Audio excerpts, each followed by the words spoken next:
Before you became Sadhguru, you were Jaggi Vasudev. Even now I am. Now also you are, yes. Did you have a wife and you also have a child? Yes. Tell us something about your experience as a family man.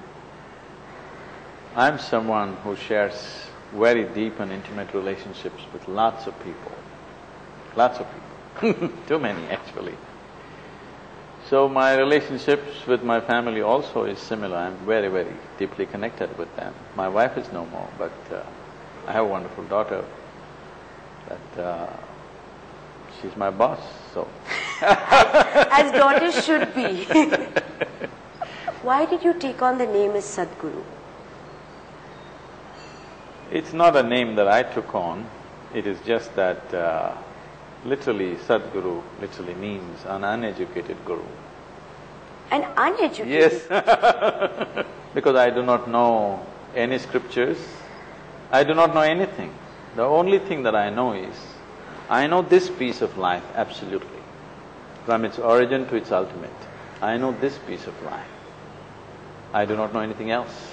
People who are up in arms fighting between Hinduism and Islam, is there a common spiritual thread between Islam and Hinduism? I would say religion is just spirituality gone bad. It should have been fixed generation after generation. Every generation should have done little bit of correction. Those corrections have not happened and it's gone so far away that they've become forces of their own. So fighting is going on essentially because people believe things which are not in their experience.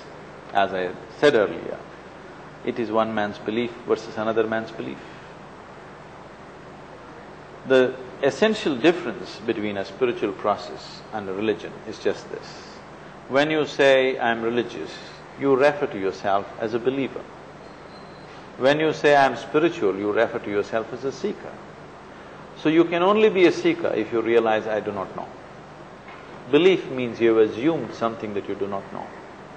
The moment you assume something that you do not know, it becomes a dangerous force.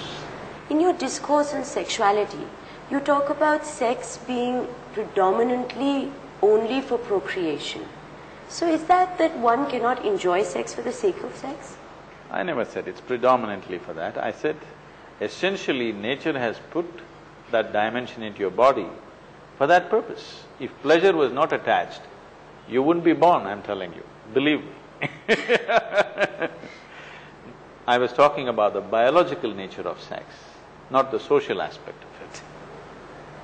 So if it's the biological nature of sex, does that mean that that homosexuality is something that's against nature? See, individual choices, what choices people make is their choices. It is not for me to comment on anybody's individual choices. All I can say is, essentially, sexuality was induced into this biological system mainly for reproduction, isn't it?